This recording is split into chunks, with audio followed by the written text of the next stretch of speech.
that has big time camp. What the movie will be the ultimate champ. You might think you're crazy, might think they're diseased, but they're watching all their chance to find the best of this. We rate each movie in 5 categories, none of which are objective quality. It's Stan, T, and Jack and Nick who watch it till it's finished, because their love for this movie can be diminished. And maybe the film's plot has no rhyme or reason, but that's a part of charm. Colin Brad is off the season. It's low budget film that is most true. They find a flick that monster boogaloo. Kung Fu Electric Boogaloo. Kung Fu Electric Boogaloo. Kung Fu Electric Boogaloo. Kung Fu Electric Boogaloo.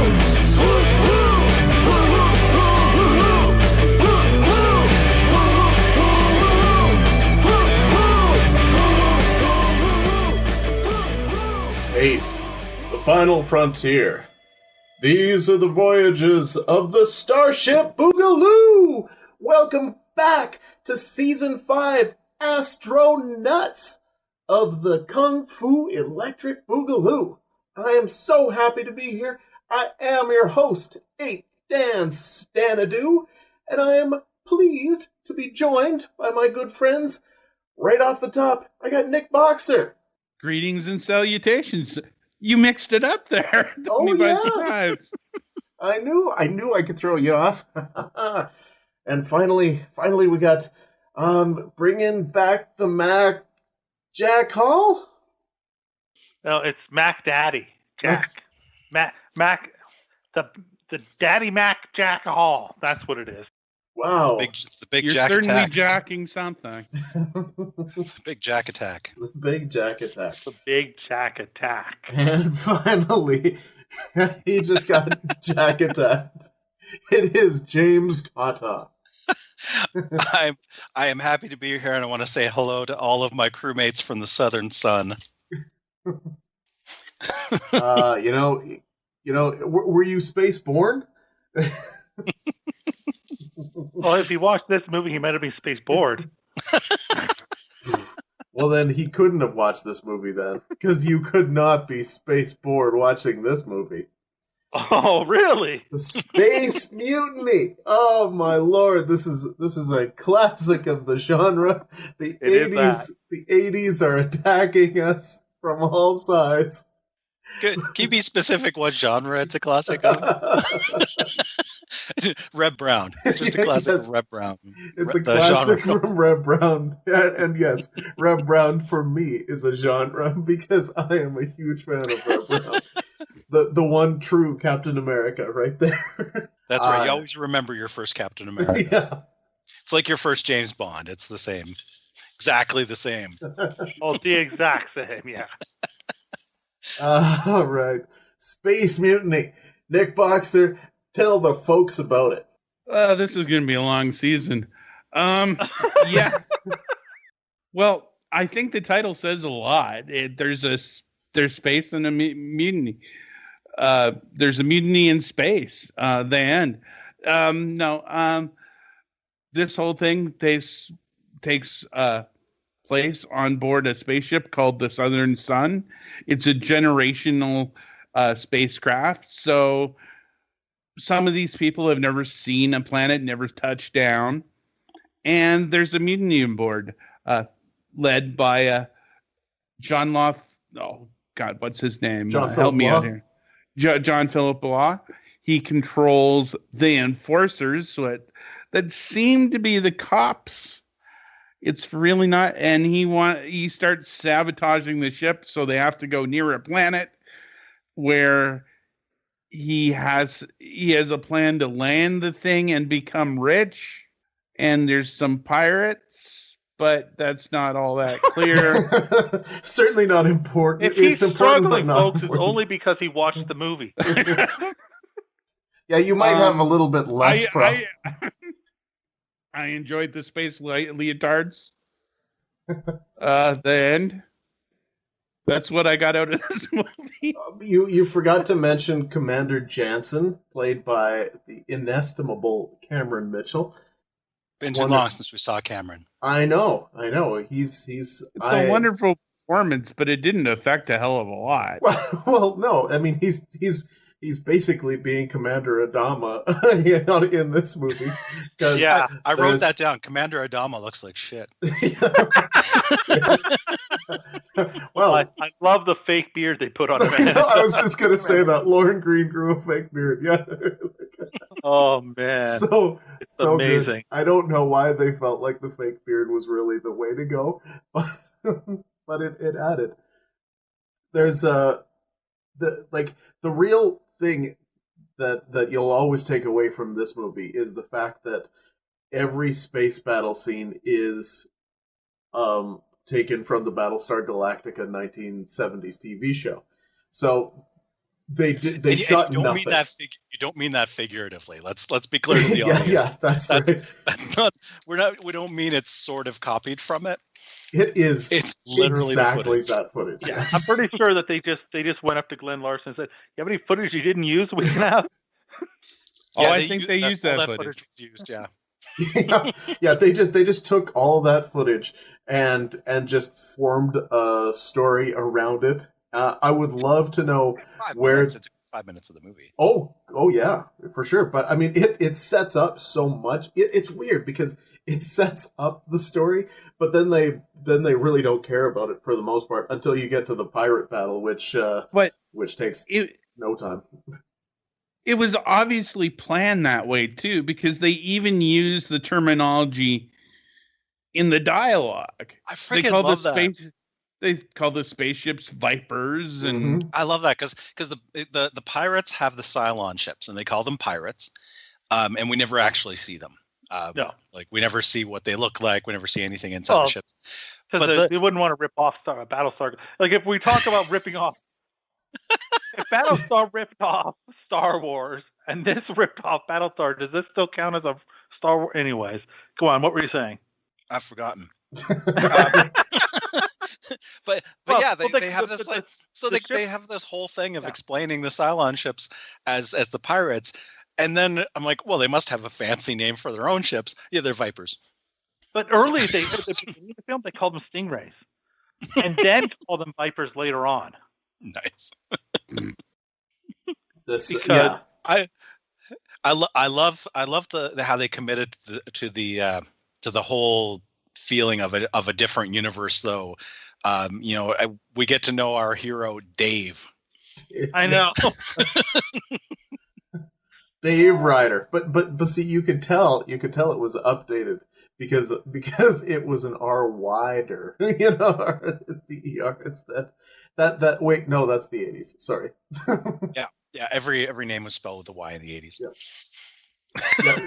Yeah. This movie, I love the fact that this movie is the 80s in a nutshell. And for a space movie, that is completely fucking wrong. I remember looking at the film that had this dance sequence, and there's more. there's more to get into in this dance sequence that I wasn't going to bring up. Maybe one of you will want to. I'm sure you will. The dance sequence is one of my favorite parts. I love that the dance sequence is proving that it's the future in 1980 here by having people wearing parachute pants and using hula hoops. Yes, the hula hoops, man. That's the greatest thing ever. It's neon green and yellow. And half the female crew are just in aerobic outfits. Like they're not even dressed. Like one of them has an aerobic outfit with like shoulder pads. Yeah. But there's one woman on the bridge that is just in a full-on aerobic outfit. Like there's no one, like she's just in a leotard. And she just sits there the whole time.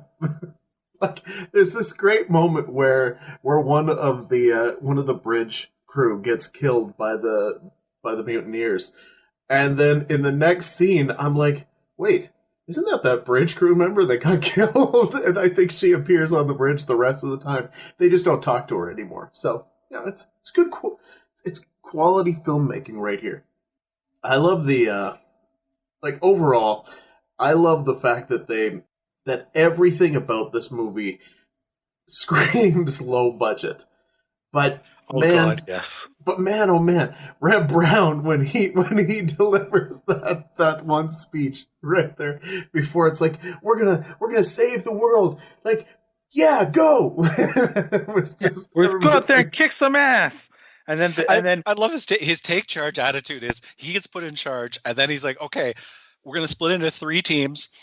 Well, one team is in charge of making weapons. One team is in charge of using the weapons, and one team is in charge of getting supplies and food. But he doesn't tell anyone who's who. He just lets them figure that part out for themselves. That's good leadership, man. That's like you see where you tell people the problem and then you get them to fix the problem. Yeah, that's right. That's you empower them. And then then, pick your own teams. Yeah. I don't know. And then Reb Brown goes off and it's just like I should come with you to help save you. And I'm gonna come too. Nope. This feels like something I need to do alone. He's most of the time he has to do things alone, except when he does. Sorry. Go ahead. You go. I was just gonna say, did anyone else feel that Sissy Cameron's character was supposed to be significantly younger than the actress portraying her? This is a common misconception because she is she just looks old. She's not that old. She looks really old. She's only like 33 or something like that. Wasn't that what I looked up? Yeah, something like that. Yeah. Seemed like she was playing like 18 in there because she's doing the daddy thing and. Yeah, I mean the big problem is that Reb Brown has such a boyish look. It's his boyish good looks that make him look 10 years younger than her. Yeah, whereas they're real life husband and wife. Oh, are they really? They are. They're real life husband and wife, and she's a few years younger than him. So I think 4 years younger than him, and looks 14 or 15 years older than him. There's nothing you can do about it. Except her body. That looks perfectly young. Oh no, she was smoking. I just thought that maybe she was miscast. There is that moment I do think where right off the bat as you're watching it that you look at her and she does feel older. But I think for me, by the end of the movie, I had kind of lost that thought, and then you see it. But the costuming is just something else in this movie. I mean, the women wearing their little one-piece bikinis for the most part. Let's get back into the dance sequence and somebody talk about her dance. And the camera work.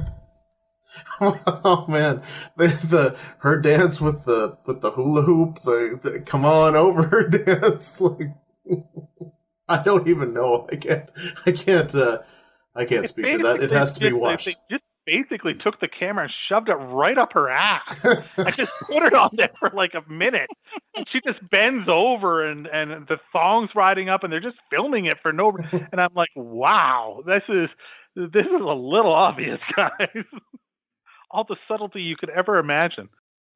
Well, and the thing is that it's so odd because there's next to no actual, like, there's no callback to that dance scene again. Like, there's never ever you could totally lift it out, and I know that you wouldn't miss it in the movie. But she does get a chance to use her feminine charms later in one of my favorite scenes on how is she going to escape from her bonds. Oh wait, there's a guy. Hey you, buddy. There's only one guy in the room. Hey you. What me? It's just like, yeah, come on over here. Maybe if you take off your clothes, maybe I'll show you. I'll take off mine. I'm not trying to escape at all. Nope, no sir. It was a perfect plan, really. Oh yeah. I mean, and that's the. Wow, it's the thing that I don't understand about the whole movie is so you got the enforcers. There's apparently 200 of them, I think, because I think he keeps killing the enforcers every time they do something stupid. I would just think by attrition alone, they can't possibly win because they just like, oh wow, hey, Dave Ryder just made them do something stupid. So all right, that's another 5 enforcers that are going to get killed. You just keep going like that, and eventually they'll all be dead. Yeah, the whole idea of the putting them on ice and them running into that room with the crazy guy, that the old guy who was falling asleep, offering them tea and stuff like that, as talking about whenever they do something wrong, they get put on ice and frozen. It's a hobby. Yeah, at one point the bad guy threatens someone and says, "You can join me or go to the deep freeze." And the guy decides he'll commit suicide instead. It's a weird freaking scene. he does get helped a little bit. It was a weird choice to offer, was it not? Wasn't it a secret he was freezing these people? Well, everything's a secret for about 2 minutes, until our heroes get there, and then suddenly nothing's a secret. Like they're there. I assume the guy who runs the deep freeze and how this exists and why, like in the middle of the ship, don't know. Don't can't question those things. But like suddenly this guy is just spilling the beans on everything about Kalgan. Take me away. But it's like he's just, oh yeah. So this is what happens. We keep the people here. We freeze them. If it's an enforcer who's done something stupid, then he'll either choose to send him out, to blast him out the airlock, or just put him on ice. About the same thing, really, if you ask me. But I also like that there's about 15 minutes of this movie that is people chasing other people in what are essentially golf carts. Oh man, those are my favorite. If golf carts could handle way less. Yeah, they weren't as maneuverable. Yeah. They're probably some kind of go-kart that they've put like a fiberglass shell around, because they rattle all over the place. Or like cardboard. And let's not forget that not only is it guys chasing each other in those things, they barely move, and it's just completely a design that nobody would have made in real life. But that's the climactic scene in this movie with all these space battles and whatever. Sure, they're lifted from Battlestar, but these space battles, the climactic scene is 2 golf carts ramming at each other for 15 minutes. Until it rams it hard enough that they both explode into a ball of fire. But the thing that I love is that there's this moment where we're like in the early middle part of the movie where they're like, oh man, the bad guy's getting away on one of these. Oh, we gotta chase him. Hurry, get into the other go-kart. Put on your helmet first. Meanwhile, I'm thinking, you could have run to catch up with him, because I guarantee you can run faster. At one point, our female lead does. Yeah. They're chasing around, and she's just running and getting ahead of them. And she is alternatingly the best shot and the worst shot, because I mean, actually, I don't know how strong those things are. I don't even know what they're used for. They seem to have a place for weapons, but why would you need them on that ship that theoretically everybody's working towards the same goal for the most part? But like, I don't know what they're there for. They don't carry anything other than 2 people. They don't go fast. They don't seem to hold cargo in any way, shape, or form. Well, but they're heavily armored. Yeah, they're tagged. They say enforcer on the side, so it's some kind of police equipment. I mean, it looks like an old G.I. Joe toy, basically. Yes, it certainly does. It's got a space in the front for someone to sit and run the thing, and then it's got a little box on the back where you can there's a ladder that you can climb into it, and then that's where you fire from. So I guess this is what it's supposed to be for, but also you're in a ship. Like, where are you running to? I mean, it's a big ship, but because it has to be a very large ship. That's the question I had through the whole thing: is how big is the ship? Well, it's a generational ship. Theoretically, these people have been in there for 10 generations. I mean, don't get me wrong. The writers don't know apparently what that means,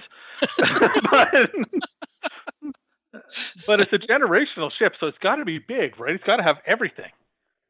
Yeah. Oh, yeah. Including a small garden. Yeah, it's just a little garden. Yeah, there's no explanation of food in this whole thing. There's a very small garden that's very nice, though. Well, I mean, they do have sunlight streaming through the windows in just about every scene of the movie. I'm hoping that Jack has some trivia for this. So, well, yes, they do. Well, I mean, because it was filmed on a soundstage in with windows in Africa, in South Africa. But here's the best part about that is that at one point it was taken out, that they took out in post-production, and then somebody thought, no, they meant to have that in there, so they put it back in. So the sunlight at one point wasn't in there, and somebody misunderstood and put it back in. That's because the whole thing is either like it looks like regular sets when they're on the bridge or during like when she's captured, and then there's huge swaths of this movie that are essentially in some kind of old factory. And there's windows at the top of the factory building that there's no explanation of what that's supposed to be in the context that this is, because it's alternately used as. There's no explanation of why there's keyboards, literally keyboards from normal home computers on the walls, Commodore 64s everywhere. Well, that's how they did the graphics for the movie. It was a Commodore 64. I mean, it's like Space They couldn't Mutiny. afford a Commodore 64 that was working. I love that the opening credits for this they were computer generated, but 1988 computer generated. So it looks like the opening. It looks like the credits. No, I didn't. I thought this was like 1962. Well, it was released in *88. Who knows when it was filmed? Obviously, the 80s. Did a good job with trivia, but there's so much. It's a lot. It had, because in 1962, I guarantee they didn't have neon hula hoops. They hadn't perfected that level of hula hoop technology yet. What I like. What you're saying is, if this came out in '88, everybody in it that were complaining about how their clothes are too 80s was actually from 5 years earlier. So even within getting the clothes wrong for the era, they're even more wrong than we imagined. It's perfect because I mean the guys that are on the Enforcers, where you're allowed to have whatever kind of hairstyle you want. Do you want a mullet? Yeah, no problem. Got a mullet. Do you want like long hair that's braided? Yeah, no problem. Have that. Do you want a crazy little mohawk? No problem. You can have that. I freaking love the guy in the mohawk. I love the guy. I love the guy that actually had. He was the only guy that had like small football shoulder pads or whatever and no shirt on. Everybody else had a uniform with that guy. I thought that was BMX gear, to tell you the truth. Oh, it probably is. That seems right. But why they could also have those BMX? Why were some people wearing the masks? The ones that Reb Brown would punch and never hurt his hand. Never hurt his hand. Yeah, he would just punch them, but he only punched them directly in the mask. That was awesome. They were all. It is BMX. It is motocross gear. Is what the bad guys soldiers are wearing. It's motocross masks, and one of the guys is wearing the chest padding. My guess. I did not look at any trivia. My guess is that he fights the same 2 to 4 guys over and over for half the film, and that's why they're in masks. Because all the bad guys are wearing these red motocross masks. There is a point in the movie where he's fighting 5 guys, shoots 2, so 2 are down, and then you come back and there's only 2 guys instead of 3 left, and then he shoots 4. And then they say they're all gone, and then and then they say they're all gone, and then 3 of them walk past him. Yeah, she says like that's 5 only 5 left out of 6 after he's already shot 3 of them. Yeah, it's like or the bazookas that are never ending bullets or whatever in the bazookas. Those are great. Yeah, these are bazookas. Man, they love the A-Team shot from underneath. Oh yeah, an explosion in this movie. Hey, I love that shot. There's nothing wrong with that shot. Well, they use it a lot in here. So, Don't badmouth the shot, that's for sure. It's like we want it to seem like it's way more explosion than it is. You guys jump and we'll shoot it from underneath. Make it look different. Yeah, those like 100 times. Those stunt guys, and I believe that it was only 2 guys, because I like how I believe in the credits. It's like stunt coordinators, name 1, name 2, stunts, name 2, name 1. It's like the same guys that like are. They flipped a coin for it. Yeah. It's like okay. You can have first billing as a stunt coordinator, but I'm getting first billing on stunts then. Okay? Yeah. And I would have been like, dude, you fucking take it with this movie. My God. Oh, yes. The fighting in this film. The scene where he does fight, like, in a hallway, fights the 2 or 3 guys is I mean... The one... Yeah, I can't even explain the awesomeness of it. Are you talking about the scene that has, like, all the padded shit around? Yeah. Yes. That one of the walls falls down? Yeah. Yeah. Yes. I just can't even... That is one of those great moments of... There is no words to describe it, because it goes on for, like, way too long, this fight.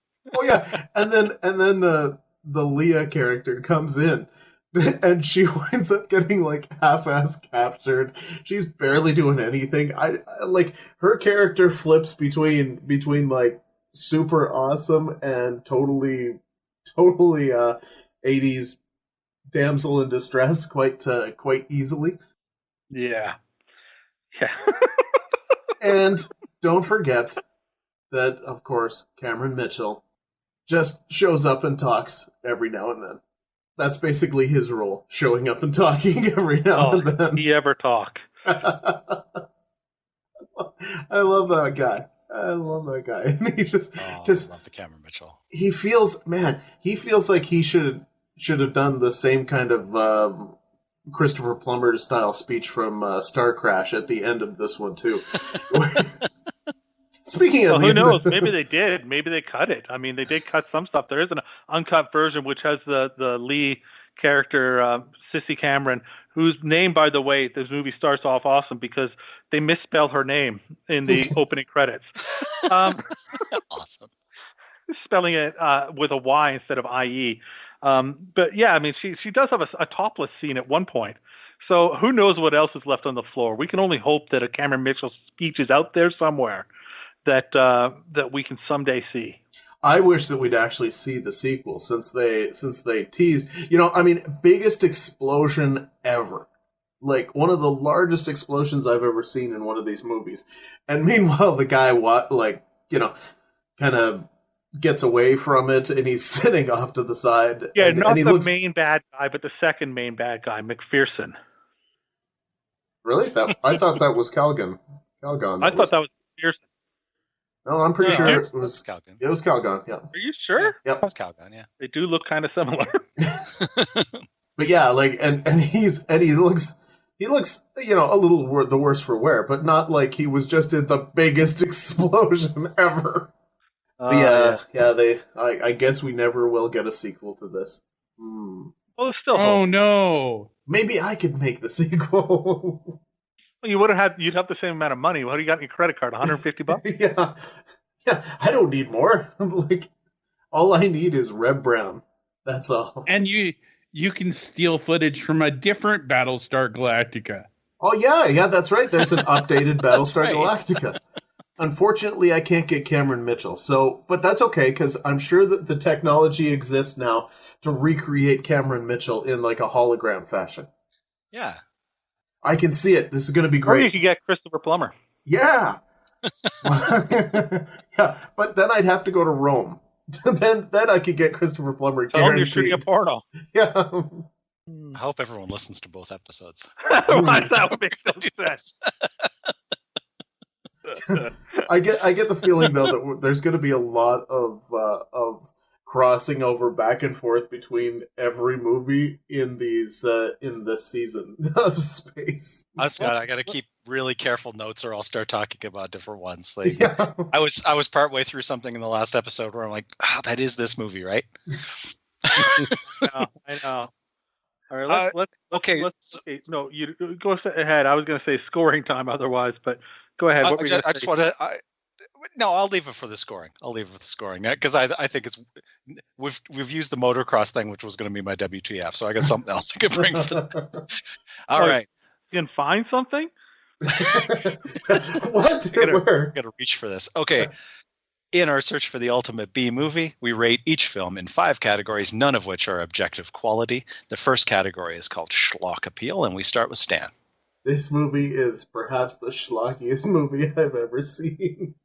It's, the fact that they have Battlestar Galactica footage, the fact that you've got Reb Brown and Cameron Mitchell, who are just, heroes of the schlock genre to me, it's wonderful. It's terrible. The storyline makes no sense. It has 80s graphics. So I'm going to give it a 9. It doesn't get schlockier than this. 9. Wow. Fine, 10. I've been trying not to give 10s, but 10. We rate each one out of from 0 to 9. That's right. And it doesn't get a 0, so it's obviously in. I get what you're saying. There's a lot of schlock here, but I don't think it's quality schlock. They don't milk it for all it's worth. Yeah, I'm only going to go as high as a 7 on schlock appeal. Yeah, here's the thing. I was really bored watching this movie.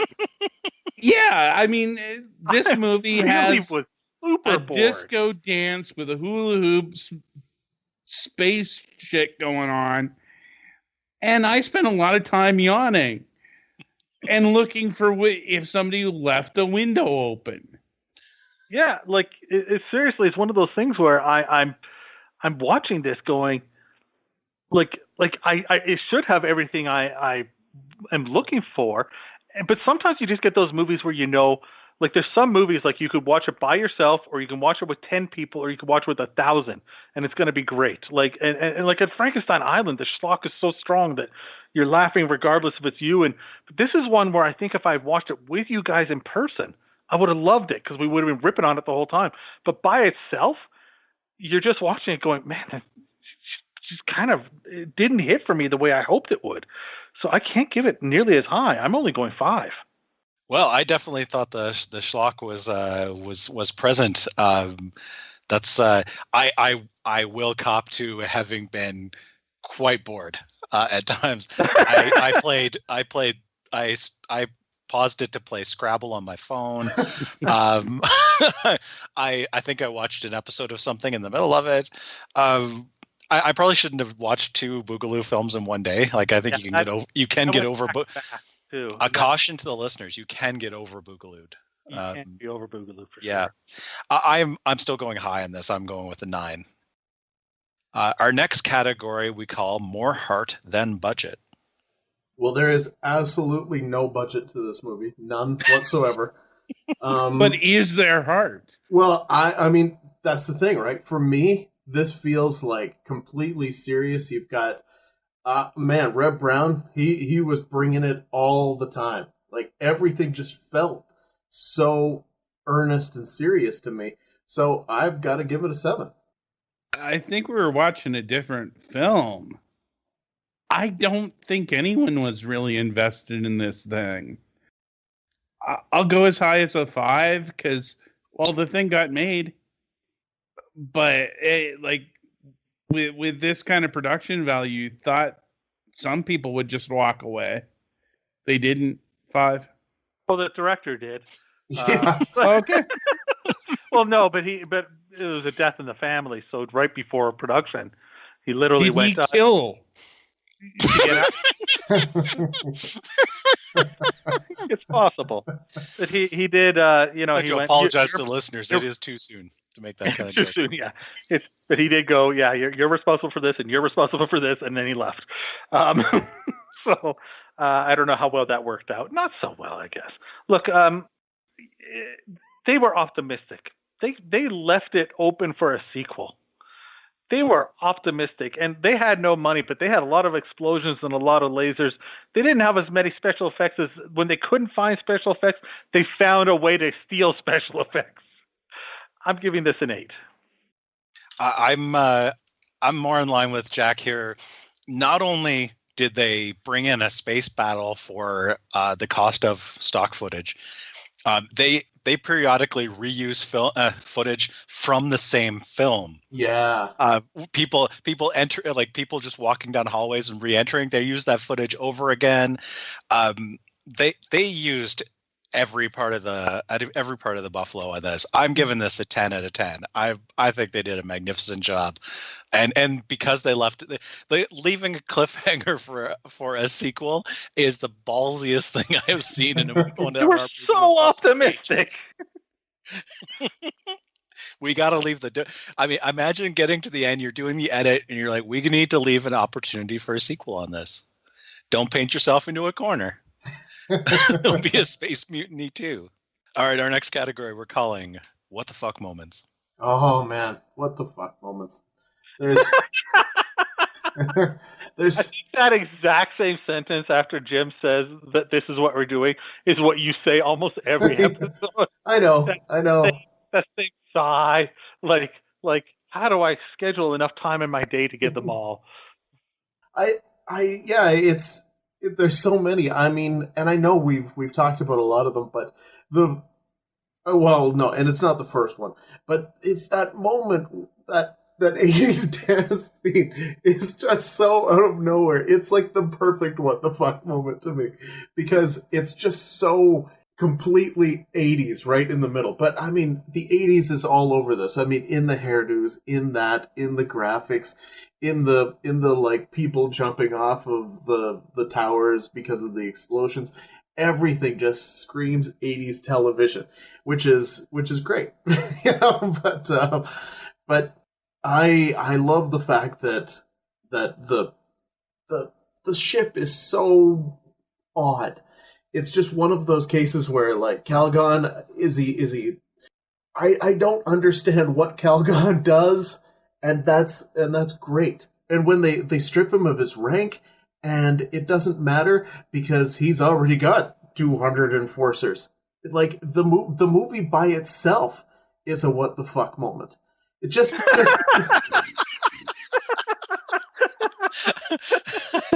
probably accurate. My what the fuck moment is everything from the beginning of the film to the end of the film. Yeah, now that I think about it, it's like it starts out as Battlestar Galactica and it moves into something else, and there's no point where I'm just like, oh, that makes perfect sense, because nothing makes sense in this movie. You'll never use the sentence "that makes perfect sense." That is true. No, you'll never use that sentence in this movie. And I'm gonna give this one a 10. 10. Yeah. Oh, wow! You don't want to give it a top score of 9? Fuck you guys! I'm gonna give this one on a ranking of 0 to 9. I'm gonna give it a 10. Yeah. I don't think any of the what the fuck in this movie enhances the movie in any way. At no point did I go, yeah, I like what they did there. That made me laugh. Oh, I was laughing at the end when they're doing that battle in the, and the two little go-karts are zipping and their bumper cars. I was laughing outright right there. No, so just for the quality, once again, I have to cut it down to like a 7. I mean, there's a lot of WTF in here. There's the dance sequence. There's the beard. I love that beard, but the beard is extra special. Yes.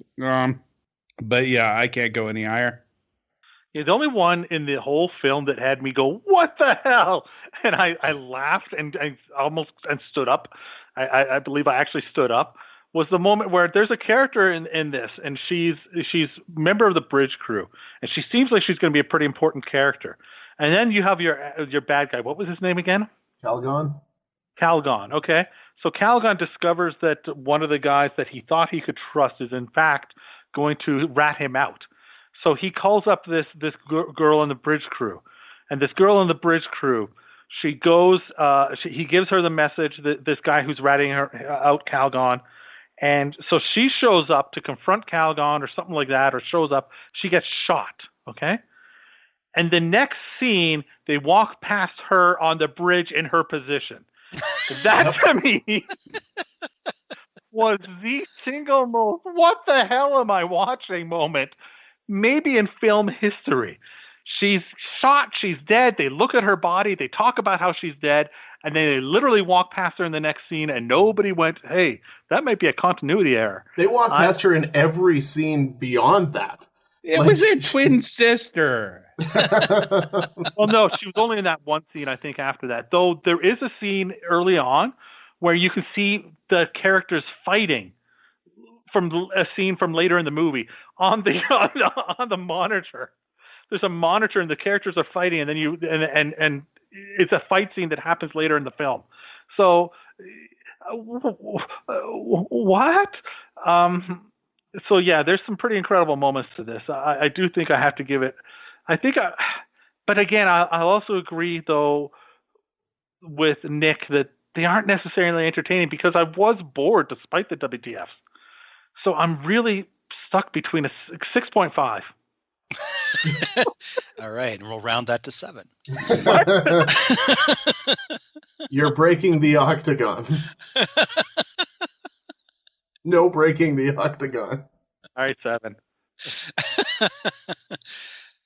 Well, we're into the 5th season. We're almost at 50 movies we've covered, and one of the challenges that I have is that I have to go last when we're doing WTF moments, and I always just check off my list of we talked about that, and this time out, I want to thank you all for not mentioning like 2 gigantic ones, and I get to talk about them.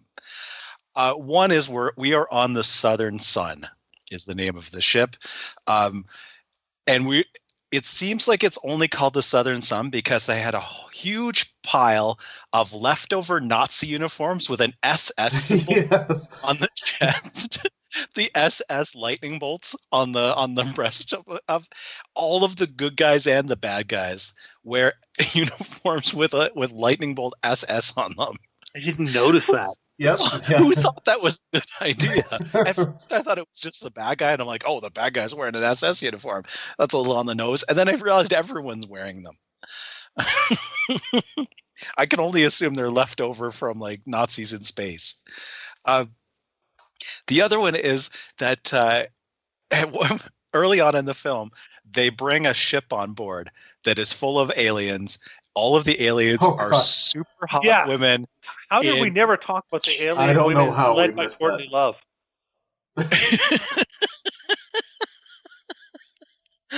Is it actually Courtney Love, or is it just? No, it just this looks a hell of a lot like her. It does. Balerian they're the Balerians because they're out and they're all dressed in ballerina outfits. They're all dressed in modern dance or ballerina outfits, and they have very vaguely defined powers. There's some kind of oracles, or the leader of them is an oracle. Like at one point, Cameron Mitchell goes for advice from them, but she gives her advice, or she gives her seeing or whatever she's doing by dancing in a modern, like a black modern dance outfit and rubbing up against plasma globes. This like big pile of Spencer Gifts plasma globes. Yeah, that she's seductively rolling against. You're like banned from talking to them, and yet everybody goes and tries to talk to them. But most of the time, they just say, "Hey, we don't want to talk to you." Well, they call people in. They keep calling people to them. Yeah, they're supposed to be off limits, and people keep dropping by. They don't want to talk to anyone. That part is like, what if Babylon 5 was the worst television show ever? Because they felt like they totally belonged in Babylon 5. They belonged in the first season of Babylon 5. Yeah. The thing is that you keep on expecting them to have an important role, and then they don't. Nope. It's funny when no one else mentioned them. I'm like, I didn't watch a along had them, because you could just lift them right out and it would affect nothing in the story. I almost brought them up when we were talking about the bulk of the movie. I almost went, what about those girls? I figured that would have been enough for you guys to figure it out, but there was a lot of things to talk about. There's just a lot to cover. I had forgotten the dance scene, so I'm giving this a 9. This is just I didn't know what the hell was happening for half of this movie. All right. Our next category we call memorable moments. Well, to me, it's interesting because I've seen this movie before, and I actually wound up remembering a fair chunk of it. The Battlestar Galactica stuff, that was, like, when we started discussing doing this series, or this season, I was just like, the thing that got me was I was just thinking, I gotta watch Space Mutiny again. I gotta be able to see the Battlestar Galactica scenes. I gotta see the wall falling down. I gotta see Reb Brown. I gotta see the go-karts. I gotta see all this stuff. So to me, so much of this movie is very memorable. And I love every viewing experience of it. So I'm gonna go pretty high. I'm gonna go a 7. You're on something. I don't know what it is. I'm giving this one a 5 I'm going to remember parts of this movie, but I'm going to remember them as parts of other movies. Fair. On a whole, nothing in this movie holds together. So, yeah, I'm going to remember some sort of weird dance sequence, but, when I want to see it again, I'm going to be searching through Star Crash or any one of 100 different films. So yeah, I'll give it a 5 for memorability, but that's as far as I'm willing to go. Yeah, and I won't even go that high. There is, to me, one memorable moment where it was just awesome, and it's we talked about the speech that Reb Brown. And once he got off the set of being the body double for Dolph Lundgren, shows up here, and what movie was that for? What's that? What movie was he a body double for? I assume all of them. I thought I was serious. It was a joke. Yeah, I totally thought you were serious on that. It made perfect sense. Yeah. As you're doing it, I'm like, yeah, that makes sense. So once he shows up and he gives that speech and he's like, and you're gonna do this and we're gonna do this. Let's go kick some ass. The villain character, like the one who's on the inside, who betrays the Adama character, McPherson. So he's on the inside, and he's sitting there and he's watching this speech, and Reb Brown's like, and we're gonna go out there and we're gonna hit him to the left, we're gonna hit him to the right, we're gonna hit him up and down, fight, let's go kick some ass. And he just looks at him and goes, asshole. I love that. That's so great. That has got to be one of the greatest moments in the history of movies. This movie is surprisingly foul-mouthed, by the way. Yeah. Reb Brown especially it goes on a torrent of profanity near the end of this movie. The golf cart. Yeah. Shit. Fuck yes. Just totally all over that. Oh man, yeah. So I loved it when he said asshole, but honestly, I don't think this is a very memorable movie. I got a 4. I'm more in the. I almost feel like we should wait a year and come back and redo memorable moments. Oh, absolutely. Every movie. Yes. So you have to like. Well, we do our awards. I mean, retroactively alter the scores though for for how memorable it is. I'm also going to go with a 4 on this one. I don't think a lot of this is going to stick in my head other than battles. I do enjoy it more than Galactica 1980 as far as reusing Battlestar. So of all the places they've used Battlestar Galactica scenes, I'm going to put it above Galactica 80. It also has a better fake beard than Battlestar 1980. Totally forgot that one. Reb Brown. I mean, why wasn't Reb Brown in that? Clearly missed opportunity. Well, that's my question for everything. Why isn't Reb Brown in it? Reb Brown is he still getting work? Is he still around? I don't know, but we need to get him on the show. All right, our he final. Is a future, I will say this confidently. He is a future member of the Saints of Boogaloo. Yes. Guaranteed. Guaranteed. You will be in the Hall of Fame someday. All right, our final category we call crazy concept.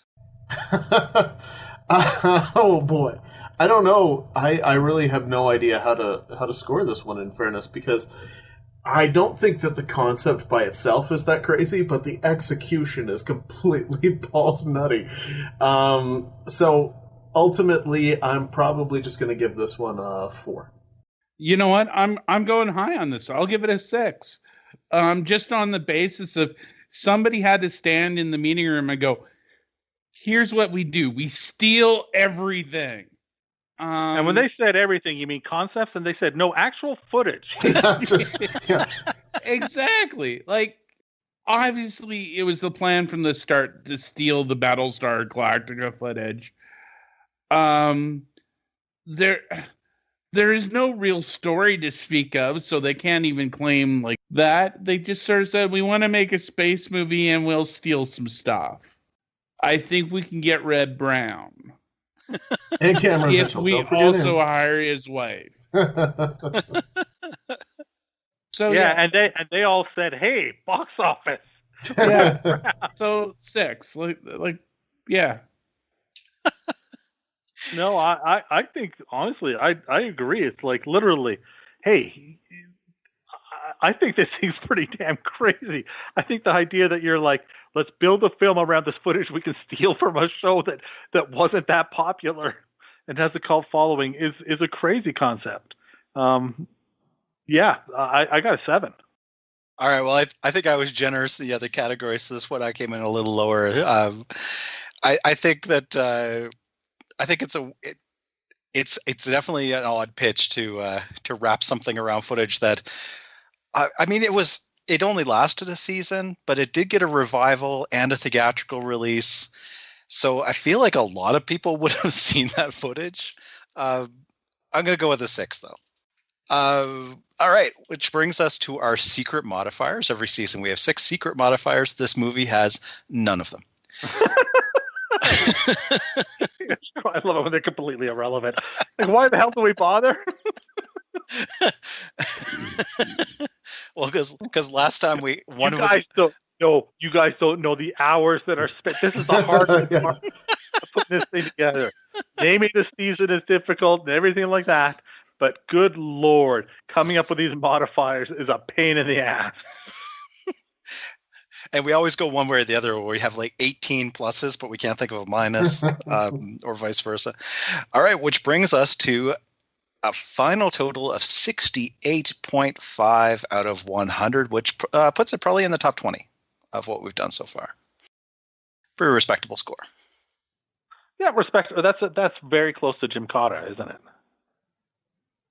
It would be, what did I say? So I said 68.5, and 68.5 would be right on Santa's Sleigh, a point ahead of Jim Cotta. Yeah. That's about where I'd say this fits. Sure. But we're going to have, I think one thing that we can look forward to in the next film is some diversity from Star Crash and Space Mutiny. I think there was perhaps too much commonality, and I think that we can look to some of the upcoming episodes, hopefully having a little bit more uniqueness. I didn't feel like there was that much, but that's okay. Well, I mean, our next episode is Planet of the Vampires. So, I mean, there's no question. When you think about Star Crash, Space Mutiny, even just the titles, I know nothing about Planet of the Vampires, but hey, Planet of the Vampires sounds great to me, so I am looking forward to it. And who picked Space Mutiny? That was me. And who picked Star Crash? That was me. Okay, and then what are the next 2 movies? Planet of the Vampires and Space Rage are the next 2. And who picked those? I believe these are my 2. Okay, and then after that, Nick's 2, and then my 2. Yes, we put them together we did a great job. Usually of we mixing totally up. mix them up so that it's not. So that'll be interesting. That'll be a new thing this season, along with our new theme songs. We have that. That's right. This is a great season. It's full of spacey goodness. All right, Jim, tell the folks where they can find us. All right, we are on Instagram at Kung Fu Electric Boogaloo, and use that hashtag when talking about the B movies you love. For the internet, go to wetalkpodcast.com, and that is also the home of the Octagon, where you can see the ongoing scoring. And We Talk Podcasts on Twitter and Facebook, and they will keep you up to date as new episodes and seasons come out.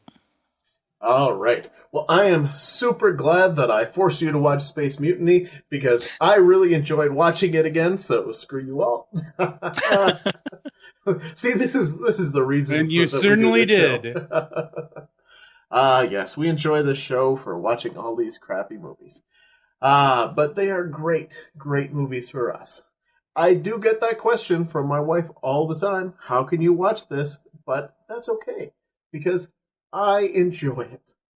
And speaking of enjoy it, I also enjoy when I get to move on to the next movie. And that's exactly what I'm going to do. I'm going to leave the show and I'm going to go watch Planet of the Vampires, because that sounds like fun right now to me. All right. So unless anybody else has anything else to add, then I think we should move on. So for Nick, for Jack, and for Jim, I am your host, 8th Dan Stanadu, and thanks for watching Astro Nuts of the Kung Fu Electric Boogaloo. You've seen Star Wars. You've seen Star Trek. Now, the ultimate star adventure. Space Mutiny. Journey with space colonists who are trapped on a never-ending voyage of terror, death, and destruction. It's cruel fate to be born in space. What are all these bodies for? When anyone is under suspicion, they're immediately arrested, tortured, and given the truth. However, if they seem redeemable, Kalgan freezes them. Vicious pirate ships bombard the helpless crew of the starship Southern Sun, while fanatical mutineers seize control from within. We're out of control. Collision imminent. And there is only one man who can save them. Starring Reb Brown. I did what I had to do. Don't you think I realized a good man died? John Philip Law. Ryder must be eliminated at once. James Ryan. Are there any other of you that wish to confuse freedom with treason? Cameron Mitchell. It is now time. And introducing Sissy Cameron.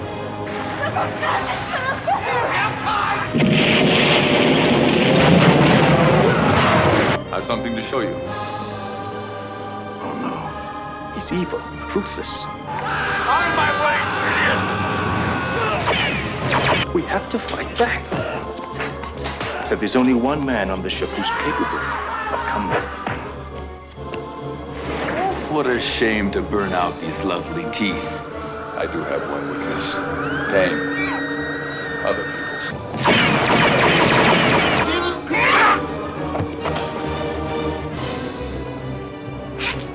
What took you so long? Where's that idiot who let her escape? We've got him on ice, sir. Kill him at once. Yes, sir. Reb Brown romances the commander's daughter while holding off sadistic terrorists. Terminate with extreme prejudice.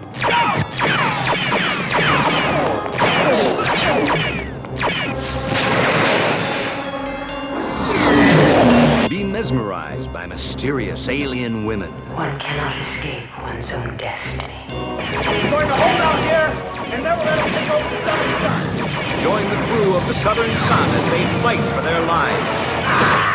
Take this, you space bitch. No!